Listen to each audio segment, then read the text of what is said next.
Right, in this episode of the podcast, I'm going to talk to you about Waltraud Wagner. She was an Austrian woman. These crimes took place in Vienna, Austria, in Europe. They took place between 1983 and 1989. There was over 15 victims. She was known as the Angel of Death, and she did it with a whole bunch of other people that I'm going to get into now. If you do end up liking this podcast, please subscribe on YouTube and hit follow on Spotify. Now, Maria Gruber, Irene Ladolf, Stephanie Meyer, and Waltraud Wagner made up one of the most unusual crime teams in the 20th century. The four Austrian women were nurses working at Lane's General Hospital in Vienna and together murdered scores of patients. Just so you know, I'm reading out a couple of newspaper articles that I found when I did my research. Wagner, who was 23 at the time, was the first to kill a patient with an overdose of morphine in 1983. She discovered in the process that she enjoyed playing God and holding the power of life and death in her hands. She recruited Gruber, who was 19, and Ladolf, who was 21, and eventually the house mother of the group, 43-year-old Stephanie Meyer. However, lethal injection didn't provide enough excitement, and soon the self-styled Death Pavilion had invented their own murder method. While one held the victim's head and pinched their nose, another would pour water into the victim's mouth until they drowned in their bed. Since elderly patients frequently had fluid in their lungs, it was an unprovable crime. They were caught after they were overheard bragging about their latest murder at a local tavern. In total, they confessed to 49 murders over 6 years, but may have been responsible for as many as 200. Now, built in 1839, Lane's General Hospital is the fourth largest medical facility in Vienna, Austria, with some 2,000 people on staff. Pavilion 5 at Lane's is typically reserved for problem cases, patients in their 70s or older, many of them terminally ill. In such a setting, death is no surprise. If anything, it sometimes comes as a relief, but there are limits, even so. Beginning in the spring of 1983 and lasting through the early weeks of 1989, death got a helping hand at Lane's. Officially, the body count would start at 42, but educated guesses put the final tally to 300 victims for the hospital's hard-working Angels of Death. Waltraud Wagner, a nurse's aide on the graveyard shift at Pavilion 5, was 24 years old when she set the ball rolling in 1983. As later reconstructed by authorities, she got the notion of eliminating patients when a 77-year-old woman asked Wagner to end her misery. Waltraud obliged the lady with a morphine overdose. Discovering in the process that this was actually fun, she thought this was thrilling and holding the power of life and death in her hands. It was actually too much fun to quit, too nice to keep from sharing with her special friends. Over time, Wagner recruited 3 accomplices, all working the night shift at Pavilion 5. Maria Gruber was a nursing school dropout and unwed mother. Irene Ladolf had a husband at home but preferred hanging out with the girls.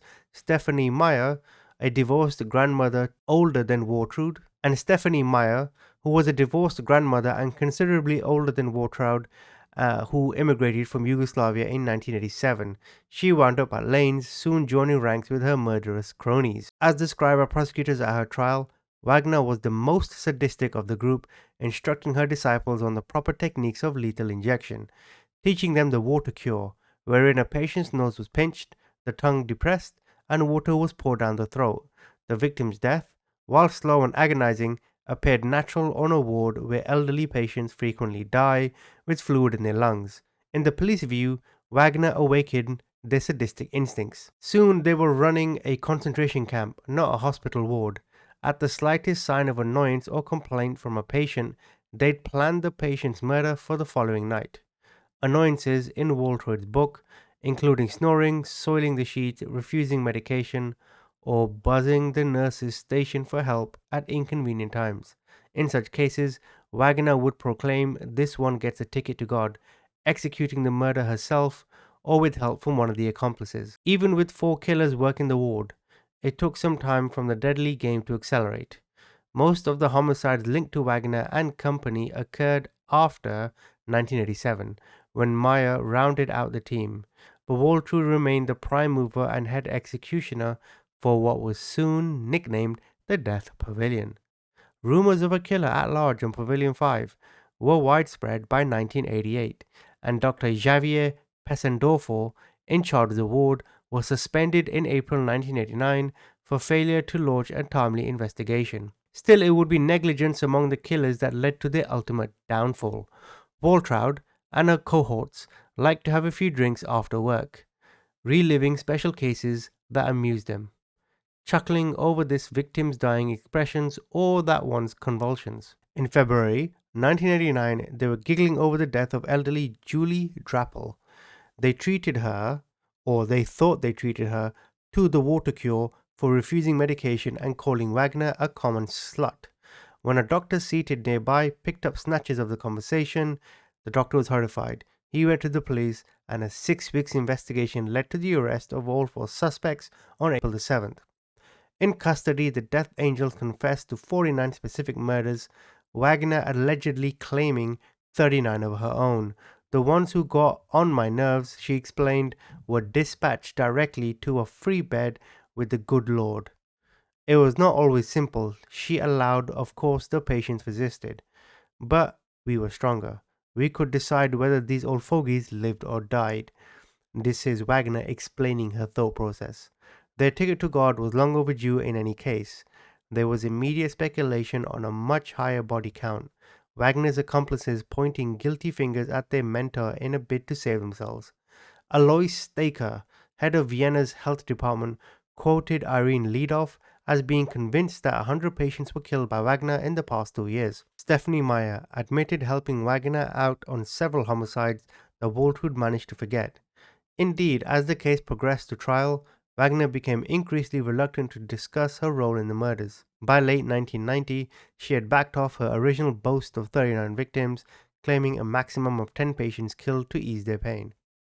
Chancellor Franz Ranzicki was unimpressed with the turnabout, calling the Lanes murder spree the most brutal and gruesome crime in Austria's history. Nor were judge and jury sympathetic when the 4 defendants went to trial in March 1991. Prosecutors failed to sell their case on 42 counts of murder, but they proved enough to do the job. Waltraud Wagner was convicted of 15 murders, 17 attempted murders, and 2 counts of aggravated assault, drawing a sentence of life imprisonment. Irene Leadoff also got life on conviction of 5 murders and 2 bungled attempts.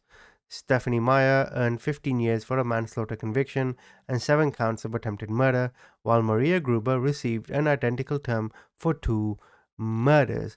Now, in terms of my own personal opinion on this, firstly, sadism is the right word. They enjoyed inflicting pain onto other people, but the kind of people, elderly, those who are there because they can no longer protect themselves, and I say that respectfully, right? The elderly are the most vulnerable, but if you're going to pick all the elderly, it goes to show how weak and pathetic you are yourself. There's something burning inside of you.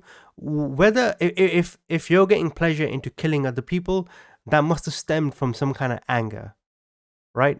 And these females were unable to decipher whatever anger they had and took it out on these elderly. So if you think about it, right, the eldest one, the one that came from Yugoslavia, Stephanie Meyer. Now, for those that know, obviously during the Cold War, I don't even think Yugoslavia existed. I think it became its own state like in the 80s when communism was going, right? Now, I know many people from that area. I've got quite a few Bosnian friends. And war-torn, right, fighting for food, civil war, right, totalitarian rule, like Stephanie Meyer would have had a very, very troubled childhood because in 1987 she was a divorced grandmother or around that time, which means she grew up during the entire Soviet Empire. So the hardship she must have seen, I can only imagine the psychological effects. I'm not justifying it at all. I'm trying to give you a context into the sick minds of these people, that there had to have been something in their lives that destroyed their entire fiber of being for them to act in this manner.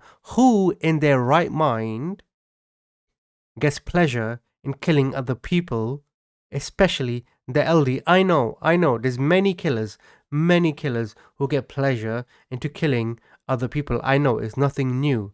But when you read it, and when you look at details like, when they close their nose and they pour water down their throat, that is specific. It's specific to that.